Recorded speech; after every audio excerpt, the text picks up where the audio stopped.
Bem-vindos todos os presentes. E a gente está aqui nesse quarto encontro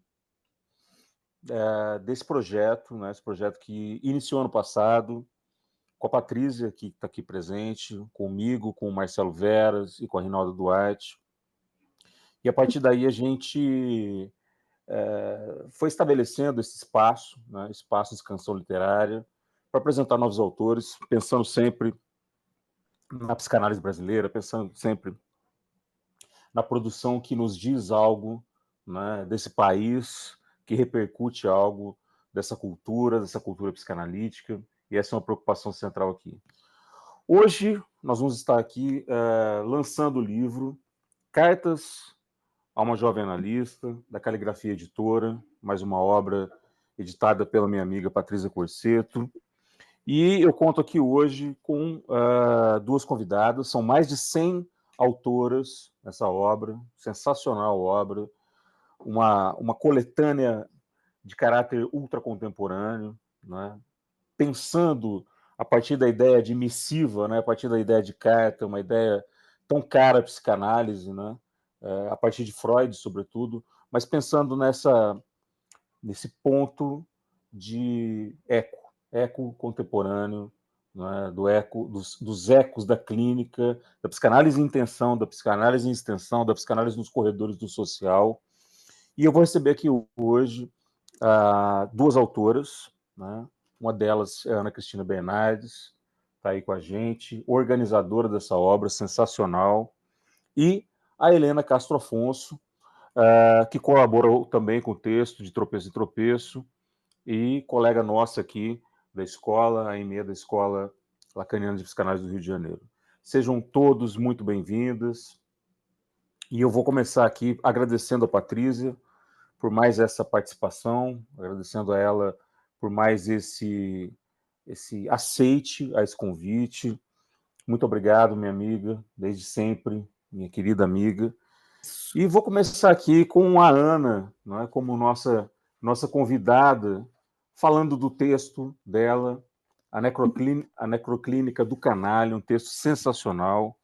Ana, muito boa noite a você. Boa noite. Tá, agora estou te vendo. A Ana, eu conheci ela há pouco tempo atrás e foi um desses encontros felizes, né, Ana? Que a vida nos proporcionou. A Ana é uma pessoa incrível, tem uma história muito bonita dentro da psicanálise, ela vai falar um pouco sobre isso. Ana, eu queria começar tratando do seu texto, eu vou pegar um recorte do seu texto, um recorte que me chamou muita atenção, que você diz o seguinte: no Brasil, é preciso pensar em uma ética marcial de si. Isso aqui é uma citação que você está fazendo a Elza Dorlin, né, Autodefesa, uma filosofia da violência. E você continua: não falo de uma subjetividade muscularmente desenvolvida para a defensiva, mas uma subjetividade politizada, capaz de agir na violência ao invés de declutir violência. Ana, seja muito bem-vinda. Eu queria que você comentasse a respeito desse recorte, desse sublinhado aqui tão forte desse texto. Eu penso que a gente é muito acostumado a falar da violência da ignorância. A gente é muito educado, né, para compreender. A gente tem sido muito educado para compreender as formas de violência, na qual a violência da ignorância é uma delas. Mas o que eu tento chamar a atenção na minha carta é para a violência informada, para a violência, né, do abuso do imaginário, para a violência que manipula o verbo, como um esgrimista manipula o seu florete, né? Para a violência, então, que toca no opaco e indizível do gozo feminino, muitas vezes, né? Então, a gente está não somente falando de uma violência né, da ignorância, mas está falando de uma violência informada. Acho nesse sentido que eu quis dizer, né? Estou falando de uma violência informada e não de uma violência da ignorância, né? Perfeito, perfeito. A Ana está fazendo, eu acabei esquecendo de citar, desculpa, em razão dessa ocorrência aí, do atraso, mas a Ana está fazendo o doutorado dela na Univille, né, doutoranda em patrimônio. E quando eu li esse texto, Ana, e a gente tinha conversado já, eu pensei muito nessa questão de uma discussão, de uma rediscussão, para o que vem a ser uma espécie de patrimônio instalado, pegando o gancho da ideia de patrimônio, do que vem a ser uma ideia de patrimônio instalado da violência. Né? A gente vê a Uhum. violência na segregação, promovida pela arquitetura, pelos pontos arquitetônicos, pelas discussões inócuas, muitas vezes, em outros setores, né? Em uma certa rarefação, vamos dizer assim, da ordem dos discursos. Dentro dessa proposta do seu texto, que já tem um título extremamente chamativo, a necroclínica do canalha, né, trabalhando Uhum. então com um conceito tão importante na obra do Lacan, que é o conceito de canalha, eu queria te fazer essa pergunta. Quem é quem são os grandes canalhas hoje das apologias veladas de violência? O que você tem a me dizer sobre isso? Olha, eu penso que existe uma transmutação bem grande nas bases do ódio. E quando eu tento falar da necroclínica do canalha, né, eu acho que também pega um pouco do Achille Mbembe, né, com a necropolítica, trazendo essa questão da necroclínica do canalha, porque trazendo para a questão da psicanálise, porque um canalha instrumentalizado, a gente sabe que um canalha não, que a psicanálise não vai fabricar um canalha, mas ela pode instrumentalizar um canalha. Então, um canalha instrumentalizado pelo discurso e pelo divã, né? E se ele está na posição de analista, ele só pode oferecer o que é uma necroclínica. Né? Ouvir, fazer das suas pacientes, dos seus pacientes, o seu falo, né? Gozar de ouvir. Né? Então, eu tento trazer nesse sentido. Por isso que é importante a gente falar das violências, né, informadas, de violência, de abuso do imaginário, na transferência, né, o assédio pode vir a partir da transferência. Então, a gente na minha experiência clínica, e não só comigo, mas com outras mulheres também, a gente tem, né, acompanhado pacientes que vêm de outros divãs, né? Então, a gente tem observado um pouco dessa dinâmica, né, do gozo de ouvir a paciente, né? Dessa demanda de amor, muitas vezes, né, que emana dentro no divã por parte do próprio analista. Né? Então, acho que eu tento falar nesse sentido, né?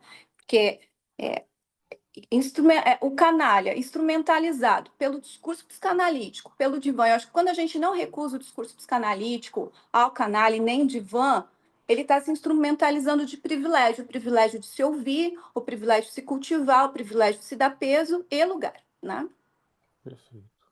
Interessante, é quase uma narrativa acerca do aparelhamento do canalha. Né?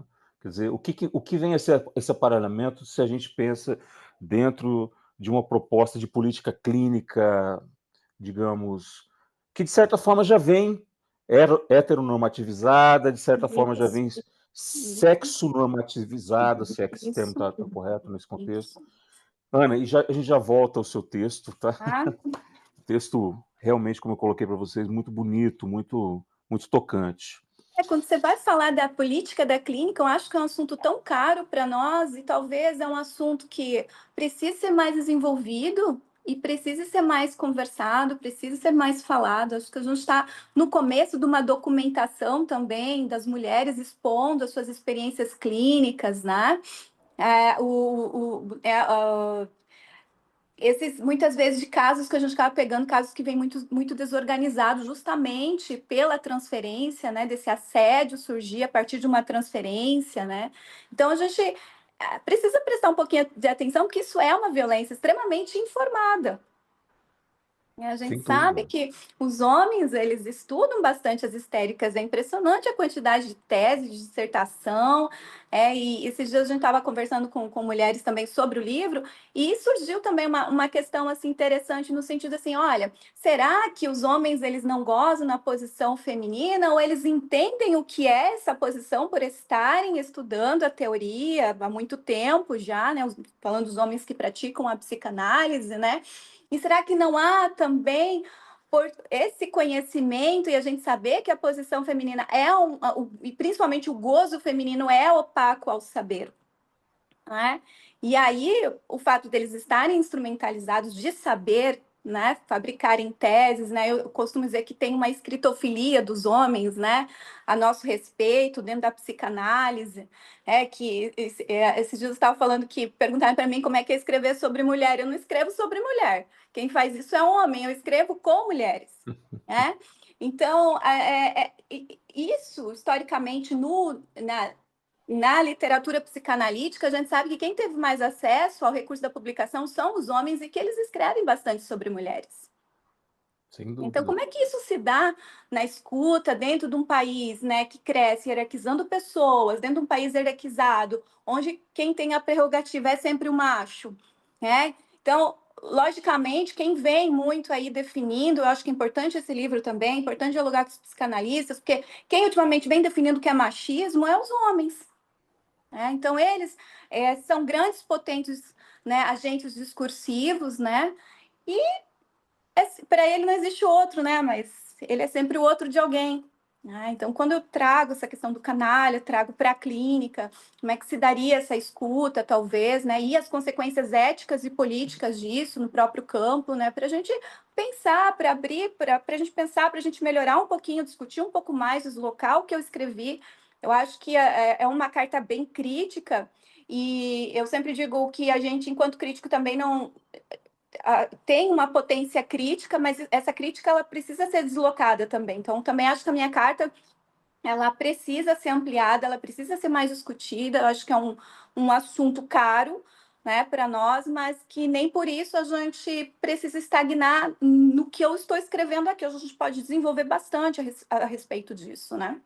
Com certeza. Inclusive, o seu texto ele finaliza o livro dentro dessa ordem, mas de certa forma ele também produz, porque eu fiz questão de ler o livro inteiro, né? Porque realmente assim, são vozes. Assim como eu escrevi no ano passado, Amor, Desejo e Gozo, fui um dos coautores, publicado pela Caligrafia, eu também fiz questão de ler todos os textos, porque eu acho que a polifonia talvez seja mais importante até do que a gente se ater a uma determinada gramática de reconhecimento de um ou de outro. Quer dizer, Uhum. se abrir para esse campo espectral polifônico, acho que é realmente fundamental. E a Eu vou... gente segue ainda, né, com uma ausência de ferramenta teórica, de ferramenta linguística, para compreender essas posições ainda, né? Com Mas certeza, com certeza. obrigada, João. Que isso, eu super agradeço. Eu não sei ser um apresentador tão bom quanto Patrícia Corsetto, nunca nem vou tentar, né? Então, eu faço aqui o meu melhor. Helena, minha querida, me chamando de João Paulo, ela sempre me chama de Severo, viu, gente? Isso aí é puro golpe para vocês. Helena, primeiro parágrafo seu.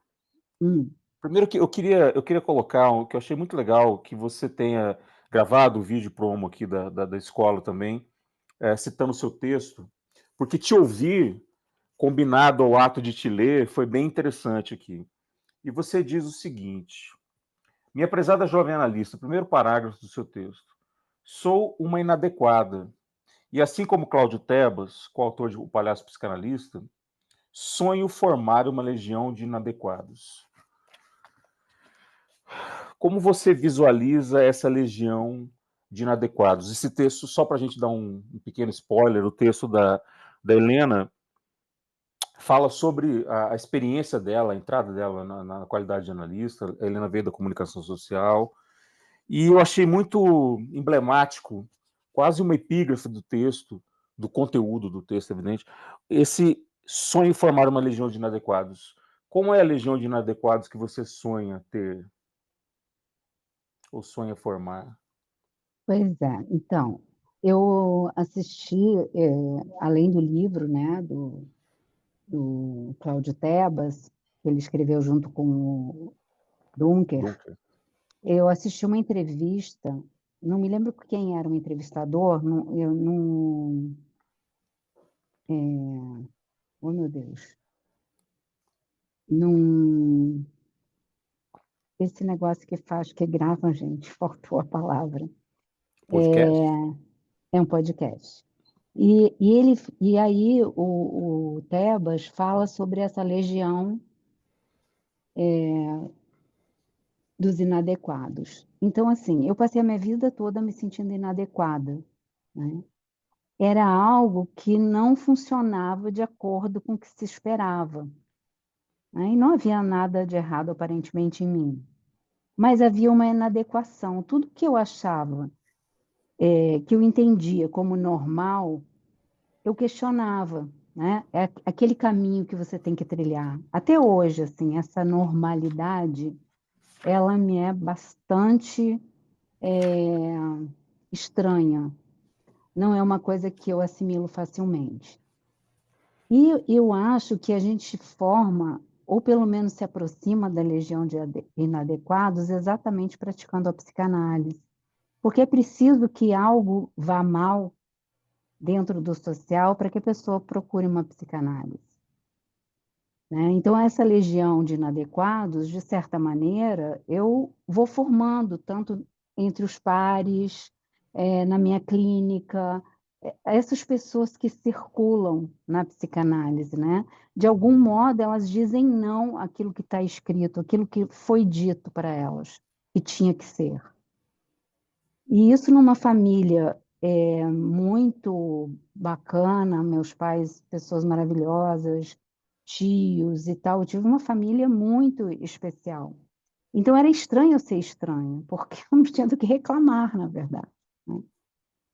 Então, assim, essa legião de inadequados, eu acho que são as que batem na nossa porta, João Paulo. Perfeito. Eu tô Falando pensando muito, dramaticamente, o João Paulo. sim. Eu tenho pensado muito nisso, porque eu li uma obra recentemente, organizada pelo... se chama Ensaio sobre os Mortos-Vivos. Hum, O Dunker faz parte dessa obra também, e hum, é uma coletânea dessa natureza, e ali se faz esses retratos que estão sendo muito feitos contemporaneamente, com relação ao porquê da emergência, não é? Dessa narrativa acerca de zumbis, etc. e tal, dos estados de mortificação, da identificação do gozo, não é? Enfim, desse amortecimento social que a gente tem. Eu pensei justamente isso que você colocou, né? Quer dizer, nós ainda temos a oferecer uma clínica, uma possibilidade de um reanimator nesse sentido, né? Na verdade, um reanimator profilático, porque, de certa forma, a não inserção no caráter de análise, a não entrada em análise, a impossibilidade de análise, os muros com relação a um certo elitismo de análise, que existe, isso é fato, ninguém está dizendo que não, né? Isso propicia, abrir-se a esse espaço também propicia justamente essa produção de inadequação, porque não só os inadequados nos procurariam, em tese, mas também a condição de inadequação permaneceria, mas não mais como sofrimento. E eu pensei nisso baseado num outro trecho que eu queria que você comentasse também. Você disse: Só um pouquinho, eu gostei muito disso que você disse, né? A condição de inadequação, ela não muda, né? Mas, de alguma maneira, o próprio inadequado é que se coloca claramente como inadequado, digamos, assumindo essa posição de inadequado depois de uma análise. perfeito, Não precisa mais não ser inadequado, não perfeito. estar no mundo como inadequado. Então, esse trecho que eu vou ler, eu acho que ele fala um pouco sobre isso. E eu queria que você comentasse, Helena. Eu vivia satisfeita na hora de comunicação. Chamou a atenção dessa posição, né? Do satisfeita. O significante não é uma palavra, né? O significante era uma posição de palavra, então achei interessante aparecer aqui. Eu vivia satisfeita na área de comunicação. Mas de que satisfação se tratava? Satisfação não é prazer. O que precisa satisfazer é da ordem do pulsional. Portanto, algo que toca o sintoma. A satisfação encontra algum conforto na repetição sintomática, mas nos derrete por dentro. O inconsciente grita, porém não o escutamos. Da mesma forma que eu circulei ali a, a legião, eu circulo aqui o derretimento, né? Como é que você pensa essa questão da repetição nos derretendo por dentro? Como é que você vê isso dentro desse processo de inadequação, agora na clínica, vamos colocar dessa forma. Primeiro deixa eu falar sobre isso que eu estou dizendo ali, né? Ok. O que eu via, né? O que eu pude perceber em um dado momento, depois que eu já tinha passado bastante tempo entre o meu incômodo, né? A inadequação está sempre ali. Ela não deixa de estar, ela está em mim, né? Eu não me encontro no campo social e tal como uma pessoa que segue uma manada, né? Eu sempre tenho algo a mais a dizer, algo diferente a expor. Então, isso vai continuar em mim, né? Mas a questão na comunicação, eu vinha sempre acreditando que aquele trabalho era satisfatório, porque eu gostava de muitas coisas dali. Mas quando a gente gosta, é diferente da gente estar desejando, né? O desejo, ele nos impele numa direção. E aquilo ali eu fazia por repetição e, de certa maneira, eu tentava adequar a minha inadequação. Eu tinha uma carreira. Então, isso era uma resposta para o social, né? Para minha mãe, por exemplo, foi uma grande decepção quando eu saí da minha carreira. Como foi uma grande decepção quando eu entrei nela, porque ela não era a carreira escolhida pelos meus pais, não era o que eles pretendiam para mim. Eu sou a quarta filha de 5. Então, todo mundo fez certo, a única que fez errado fui eu. Então, assim, só que assim, eu conseguia fazer isso, mas eu pagava um preço, né, para poder ser inadequada, para continuar sendo inadequada. Então, a comunicação, ela parecia que me dava, era isso mesmo, uma resposta. Até que esse incômodo se tornou algo muito, muito, isso de derretimento, eu fui tomada por uma tristeza, por uma impossibilidade. Eu cheguei a um determinado momento a pensar que eu não ia falar mais, né? Então, assim, aquilo, eu não conseguia dizer nada sobre aquilo, então eu não tinha mais palavras, eu não falava, né? Nesse tempo eu corria na lagoa, e eu me lembro que de vez em quando eu corria e gritava, porque era o grito que conseguia sair na minha impossibilidade da palavra, de tomar a palavra e de poder me colocar no mundo como uma diferença, com a minha diferença, né? Então, eu acho que isso ocorre a muitas pessoas que chegam na clínica assim num estado muito muito de destruição mesmo, né? De uma tristeza aguda, de não saber mais nem quem é ao certo. E qual a diferença da psicanálise com relação à comunicação? Quando eu entrei na psicanálise, eu dizia assim, eu não quero ficar igual essas pessoas que ficam o fim de semana inteiro estudando psicanálise, não sou louca, não sou louca. E é exatamente isso que eu faço, mas aí você faz porque você está nisso do desejo, porque o desejo, ele te dá algo que é muito diferente do que eu fazia antes. É difícil falar, mas é só a experiência mesmo, de você ter passado por algo que você gosta, que você quer, mas não é o seu desejo. Perfeito. Acho que todo mundo aqui entendeu bem esse recado, né? Acho que De alguma sim. medida. Eu quero fazer uma pergunta direcionada às duas convidadas, que foi direcionada às duas. E eu vou pedir que quem quiser fazer perguntas, colocar no chat, por favor, ou levantar a mão. Nós só temos que encerrar aqui às 8 horas da noite, em razão de um outro compromisso da escola já. Mas eu vou começar com essa pergunta da Simone para a Ana e para a Helena. Eu gostaria que a Ana começasse respondendo. Como vocês pensam que a inadequação se articula ao conceito de falta no outro e à estrutura do desejo?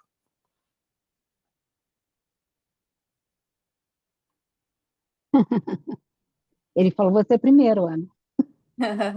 Olha, bom, a gente ia horas aí falando sobre isso, né? Eu vou pensar, eu sou um pouco Foucaultiana nesse sentido, com relação ao desejo, né?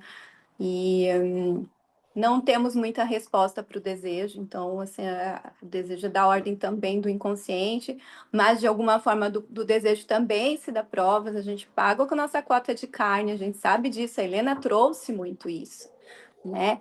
Então, eu acho que o desejo ele vai desconhecer justamente essa ordem social, né, que nos é imposta, essa biopolítica que nos é imposta, né? Então, o desejo ele não vai se submeter, né, a essa clausura, a essa claustrofobia que a gente vive aí, né, que o social demanda. Então, como a Helena comentou, ele é caro e o conceito de desejo, a meu ver, também ele é muito caro na psicanálise. Nós precisamos falar sobre isso, né?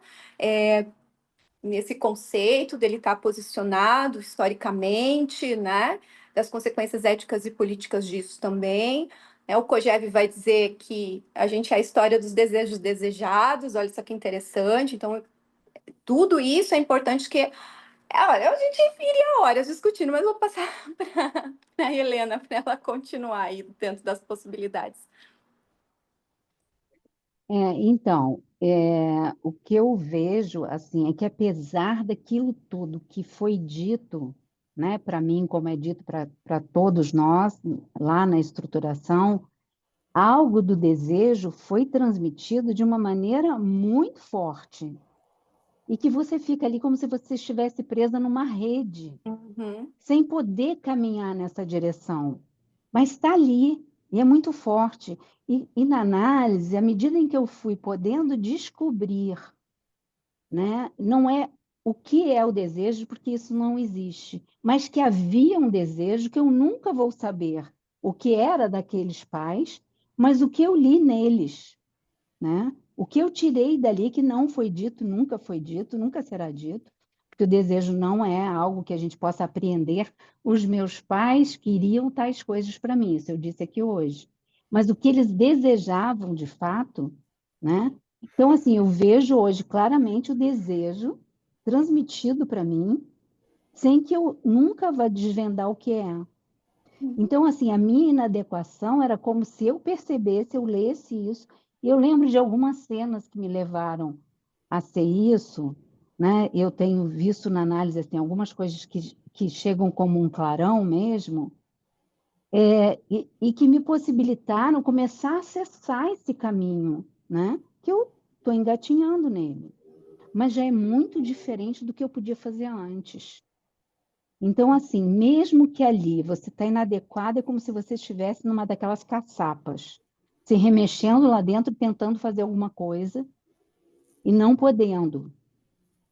Você não tem espaço para se mexer, você não tem nada, né? E a psicanálise ela vai tirando aquela caçapa, vai deixando você com possibilidade de, poxa, eu posso ir para cá, para lá, eu posso fazer outras coisas, posso ser muitas outras coisas. Mais ou menos isso. Gostei. Obrigada, Helena. Obrigada. Eu vou falar rapidinho, porque o que a Helena falou para mim tocou muito fundo, porque eu fiz uma transição de formação muito radical. Assim, a minha mãe foi casada com engenheiro, então, assim, eu me tornei engenheira. Eu acho que eu tinha muito isso, né? Do olhar dela para o que era uma coisa adequada, que era admirável. E aí eu fui lá, fui ser engenheira, só que no final das contas eu fiz todo um caminho que acabei aqui, onde eu estou com vocês. Assim, eu vejo que, na verdade, foi um caminho tortuoso de um lugar, de um desejo lá atrás, que sempre esteve lá. E eu posso nitidamente reconhecer isso. E é muito interessante como a gente é barrado, né? E vai sendo desviado disso. Então, assim, toda essa fala de vocês me tocou muito pessoalmente. Só para fechar aqui a minha pergunta. Obrigado, Simone. Segunda-feira tem cartel, hein? Natália, querida, por favor, fica à vontade. Boa noite. Gente, que maravilha, hein? E, Severo, você trouxe assim, questões que eu ainda não li o texto das duas, mas que eu fiquei assim, impressionada. Aí, Helena, estou te ouvindo e pensando assim, na transmissão da inadequação, né? Já que a adequação é o tornar igual, né? Então, parece que nesse sentido o desejo tem a ver com esse ponto, né? De uma transmissão da inadequação. E, Ana, hoje eu estava lendo um texto do Freud, que é sobre a sexualidade feminina, de 1930. E aí, nesse texto, ele vai dizer que ele teve muita dificuldade quando ele foi falar do Édipo feminino. Né? Muita dificuldade, era uma zona obscura, como se ele tivesse assim sofrido um recalque diferente, né? da neurose. Né? E aí ele vai dizer, ele cita algumas analistas mulheres para dizer que elas viram esse ponto de real, né? Já que no Édipo feminino se entra a partir da castração com muito mais facilidade. E aí, quando eu li isso, eu fiquei pensando assim, gente, a gente fala muito que o analista não tem sexo, né? Mas essa fala do Freud me interrogou assim no seguinte, de que será que faz diferença, então, uma mulher fazer análise com uma outra mulher? Né? Se no Édipo, né, na questão pré-edípica, há aí uma diferença, uma passagem que é diferente, como que é isso nas análises? Né? E aí o recorte que o Severo fez do seu texto me fez pensar nesse ponto, né? Das mulheres, de alguma maneira, serem mais apropriadas para falar sobre as questões do feminino, né? Do que dos homens. A Júlia Kristeva tem um livro, né, O Gênio Feminino, que ela vai dizer, olha, gente, eu ainda suponho, né, que só uma mulher, né, estaria, então, apta para ouvir outra mulher. Eu ainda me pergunto assim, né, quem é que consegue ouvir, quem é que está apto a ouvir a carga subjetiva de uma mulher? E a gente está falando da necroclínica do canalha, eu até gostaria de fazer um pouquinho, falar um pouquinho nesse sentido, que ainda também estou construindo bastante sentido, né? Porque uma carta, a gente escreveu ali 3 páginas, enfim. Mas veja bem, eu estou falando de uma clínica brasileira. Eu estou falando do Brasil. Estou falando, né, de um país, né, que uma estrutura machista desde os seus primórdios, né? Historicamente machista, virilista, masculinista, né? Então acho que eu tento também fazer esse recorte, né, da clínica brasileira, né? Muito obrigada. E não só nesse texto, parece assim, eu tenho me debruçado muito sobre Freud, ele vai teorizando, mas ao mesmo tempo ele está sempre dizendo assim, olha, mas eu não tenho certeza não, vão até os poetas, vai ver, eles vão dizer melhor sobre o feminino do que eu. Ou então perguntem às mulheres, né? Então, por mais que ele tenha criado uma teoria do Édipo feminino, né, parece que ele não se garante nesse ponto, né? Enfim. O Freud Obrigada, menina. O Freud é o que a gente chama de probidade intelectual, né? Então ele era muito honesto, ele escrevia muito para ser compreendido. E a gente tem outras teóricas assim que eu acho muito também interessantes. Vão um pouquinho nesse sentido que você está dizendo, como Elsa Dolan, a própria Judith Butler, né? Olha, vamos nos atentar também, porque na própria poesia dos poetas está sempre no masculino, né? Porque a gente tem, né, esse sexismo da língua também, né? A gente também aparece como signo. A gente é mais cisne que o próprio cisne, né? Então tem todo um questionamento do pensamento feminista, né? E eu gostaria muito de ver também. Por isso que eu falo já no início que a carta ela também é destinada também às feministas da academia científica, porque eu estou falando também dentro da universidade, que é onde eu circulo, que é onde eu tive formação, né, onde as supervisandas têm formação. Então, eu também falo um pouquinho nesse sentido dos potentes agentes discursivos dentro da academia, dentro das instituições formadoras de psicanálise, também nas universidades que nós temos. Então, acho que essa carta ela puxa nesse sentido também, né? Obrigada. Muito obrigada, meninas. Posso falar só um pouquinho sobre o inadequado que você falou, Natália? É, logo depois que eu falei, veio à minha mente, à minha lembrança, imagens de coisas que meu pai fazia e que coloca essa questão da inadequação dele, né? Ele era um funcionário do Banco do Brasil porque precisava sustentar 5 filhos, mas ele era um sonhador. Ele era uma pessoa que nos levava para uma pescaria e vinha uma cheia no rio na hora e a gente tinha que sair de noite segurando num muro 5 crianças com o pai e a mãe, quer dizer, com risco daquelas crianças todas irem morrer afogadas. Então, assim, eu acho que isso é que ficou muito marcado para mim, a questão do meu pai ser um inadequado. Ele não se adequava àquilo, né? E esse desejo dele, ele era um poeta, ele escrevia, ele desenhava. Essa era a vida que ele queria e não pôde ter.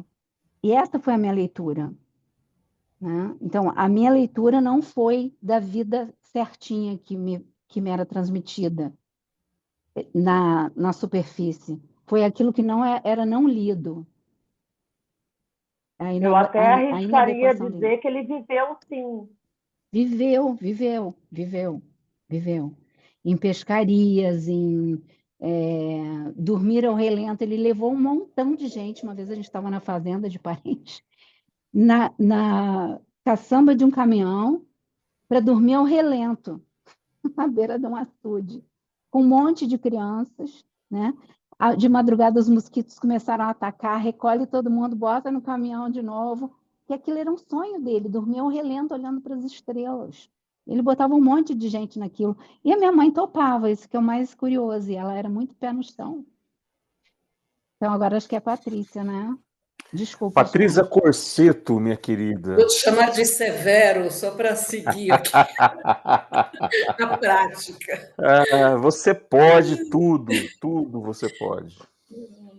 Bom, eu perguntaria para a Ana primeiro, né? Você traz uma citação da Elsa Dorlin também. Como lutar em conjunto contra a articulação do sexismo e do racismo sem se aniquilar? E pegando um dos textos, né, que é da Fernanda Samico, né, que ela propõe, né, que a psicanálise precisa, mais do que nunca, se voltar para a sua política, o feminino. Queria discutir um pouquinho sobre isso. E para Helena, esse ser significante inadequado ficou causando aqui, né? E uma coisa é o texto que a gente lê e depois o mesmo texto que a gente escuta, né? E aí eu fui para um outro lugar, né? Eu peguei esse inadequado e fiquei pensando, ampliei isso para o social, para o político, como é que a gente escuta as margens, né? Os inadequados que seriam os negros, né? Para a sociedade, né? População LGBT, os marginalizados, né? Como é que você pensa essa escuta, né? A gente vem do mesmo campo. Eu também sou da comunicação social, sou do jornalismo, né? Mas eu não tive esse sofrimento porque eu continuo atuando na área, né? Porque eu amo fazer isso, né? Mas eu percebi que a gente pode unir as duas coisas, né? Porque a gente fala, a gente escuta, a gente escreve, e ser da comunicação acho que te dá uma escuta outra, né? Porque a gente escuta muito bem os significantes, né? Então, eu queria escutar vocês duas um pouquinho. Obrigada. Sou eu, Helena? Você Tanto faz. quer falar? Então eu vou falar até isso da comunicação, né? A minha cisão com a comunicação, que eu gostava, sim, mas não era aquilo que eu queria fazer, eu descobri depois que era estar escrevendo o texto do outro. E isso eu não conseguia ainda fazer, não consigo. Eu quero escrever o meu texto, falar do meu texto, poder dizer aquilo que está em mim, que é o que me fazia gritar quando eu não tinha mais palavras. E eu não sabia o que era, né? É preciso dizer esse algo. E a comunicação, ela é maravilhosa. Eu dizia para os estagiários que vinham trabalhar comigo, olha só, para você ser jornalista, você precisa escutar aquilo que importa, não é tudo aquilo que é dito. Então, não gravem uma entrevista. Aprendam a escrever a entrevista, porque ali você vai pegar o que importa mesmo. Então, eu acho que a nossa escuta foi muito favorecida, com certeza, pela comunicação. Muito. né? É saber o que você vai escutar daquilo. O restante você tira, não precisa. Mas é exatamente assim na psicanálise, né? PPP, PPP, TTT, TTT, e você recorta aquilo. Mas para aí, você falou isso, né? É mais ou menos isso. Então, acho que é uma escuta que dá muita possibilidade, muitas possibilidades. Com relação aos inadequados, eu me preocupo, me identifico sob várias maneiras, né? Procuro fazer alguns trabalhos possíveis, pelo menos assim, no meu entorno, né? Com pessoas que vêm dessa situação, marginalizados de algum modo. Mas, assim, isso é uma coisa que ainda me dá mexe muito comigo. Eu quero poder fazer mais, eu quero achar um local, uma vertente, algo que eu possa fazer que seja mais significativo. Isso ainda está aqui para ser feito. Obrigada, Helena. Muito bem. Colegas, queridas, eu quero agradecer a vocês A por Ana não esse... falou. Ah, perdão. Ô, gente, se vocês querem... Não, vocês querem encerrar? Gente, não, Ana, não temos tempo aqui, Tem uns perdão. minutinhos ainda, 6 minutos. Temos 6 minutos não, então aqui. vou só resumir bem rapidinho. Né, a Júlia Kristeva tem um trabalho chamado História de Amor também, que ela vai dizer, né, que o Freud ele não consegue ouvir a Dora porque, pela primeira vez ali, né, era uma mulher que não colocava ele no lugar de homem, né? Acho interessante esse posicionamento da Júlia Kristeva, né? Quando ela vai falar nesse sentido. Então, está falando de homem, né? De que homem que a gente está falando?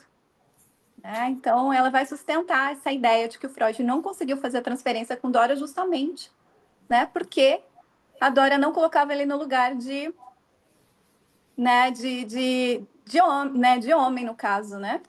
E com relação ao desejo, eu acho que tem muitos desejos que não ganham circulação social, não ganham reconhecimento social, porque o universo simbólico do qual fazem parte, né, eles não conseguem acessar o universo simbólico que é imposto e proposto, né?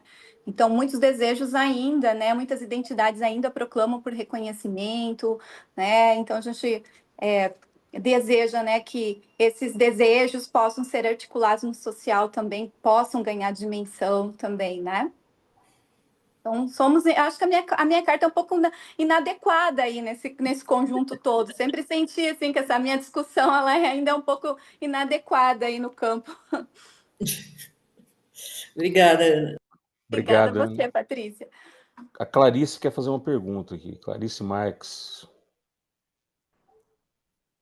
Na verdade... Oi, gente. Na verdade, eu nem quero fazer uma pergunta, quero dizer um oi. Eu também colaborei com uma carta, Verdade. carta de uma jovem analista. Ai, nossa, a Helena, tipo, mexeu com um pedacinho meio assim, porque, na verdade, acho que as nossas cartas, elas se contrapõem, né? Porque a Helena se sentindo inadequada, né? Eu me sentindo muito adequada ao mundo. Aí caí no campo da psicanálise e me tornei mais inadequada, sinto muito. Sinto nada. Vou ler a sua carta com muito carinho. E eu não gostaria de colocar Ainda ninguém não na consegui ler fogueira, todas. mas aqui também existe o texto. Uma carta sempre chega a seu destino, de Patrícia Corsetto, não é? Escapando pela tangente.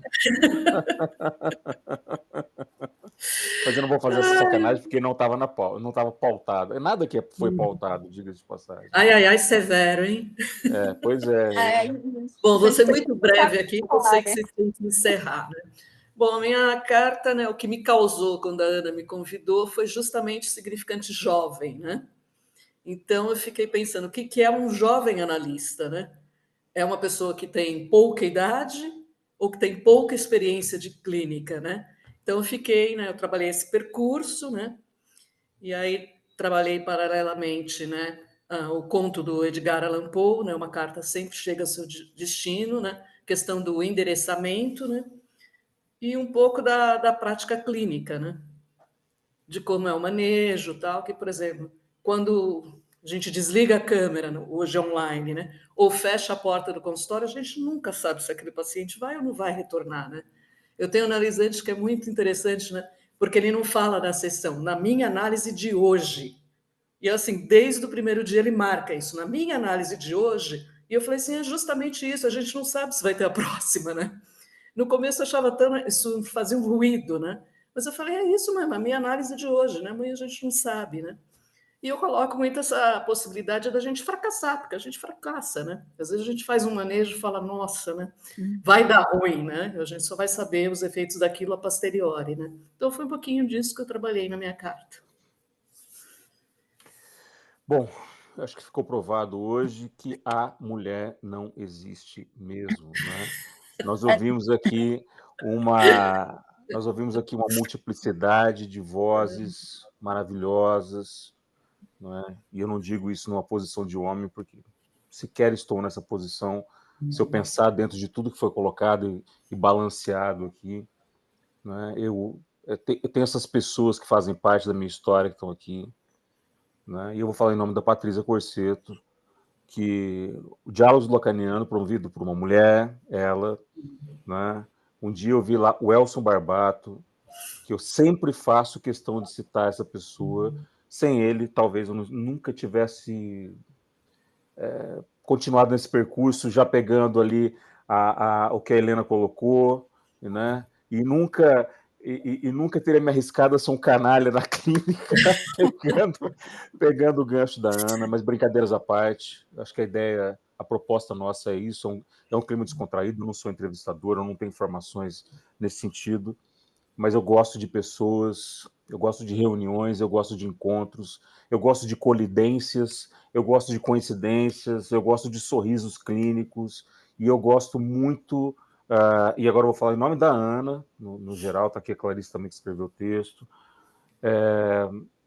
eu gosto, e disse isso para a Ana numa conversa que a gente teve, uma longa conversa, eu gosto da psicanálise brasileira, eu gosto de pensar a partir dessas bases. Quem me conhece na escola sabe, eu leio brasileiros, eu penso como um brasileiro, eu vivencio como um brasileiro, eu vou para a Bahia, eu faço, enfim, a Patrícia esteve comigo na Bahia, eu vou vivenciar o quilombo urbano, é assim que eu vivo, é assim que eu quero Severo, viver. você não sabe como isso é surrealmente importante.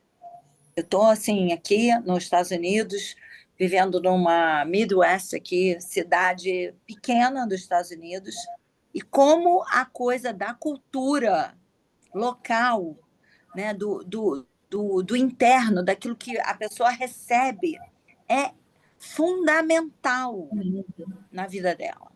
Patrícia, assim, o que você falou para mim assim, é muito significativo. Eu estou assim, um pouco emocionada, porque eu estou terminando aqui um ciclo de aprendizado, de coisas que eu recebi, voltando para o Brasil para rever todas as minhas questões, a minha vida de rotina. E assim, é muito incrível como o ser humano é assim, essa coisa assim, totalmente ilógica, totalmente fora da casinha, né? E que a gente é muito formado por isso, pelo que a gente recebe desde pequeno. Então, assim, eu estou assim, maravilhada em termos de conhecer outras culturas, mas, ao mesmo tempo, de ter essa referência nossa, de como aí vocês estão ainda pensando a psicanálise, pensando... eu estou atendendo uma pessoa de uma comunidade no Rio de Janeiro e uma moça que mora na Flórida. Entendeu? E assim, isso para mim... É incrível, possibilidade que a psicanálise te dá, né? Que o online nos dá hoje. Exatamente, no online. Assim, eu fico... e eu o tempo todo me questionando também, né? Eu estou sendo esse suporte? Eu tô conseguindo isso? Olha, você não voltando falando de Trump, para mim tá tudo certo. Entendeu? Eu estou numa universidade progressista. Ah, Olha, graças a Ainda Deus, bem. pelo amor de Deus. Olha, Eu já comecei a ficar assustado aqui já. Não. Quando você falou que estava nos Estados Unidos, me deu até uma dor aqui. Você não sabe como eu sofri por causa disso, tá, Severo? Você não sabe como eu sofri. Mas nós, mulheres, somos guerreiras, aguentamos, até o Trump. Eu sou free, é assim que você tem que falar. Gente, muito obrigado. Eu já estou aqui Obrigada, com o João. tempo estourado. Gente, Um beijo a vocês. brigadíssimo. Obrigada pelas perguntas. Obrigada, Severo. Obrigado, querido. Obrigada aí pela escuta de todas. Beijos. Beijo, Obrigado, gurias. até a próxima. Beijo. Ana, Patrícia, Dia muito bom ver 23 de vocês. setembro estarei aqui com o Clarice, São conhecer Alcântara, você. falando sobre segregação Beijo. digital. Tchau. Tchau, gente. Boa noite. Obrigada. Boa noite.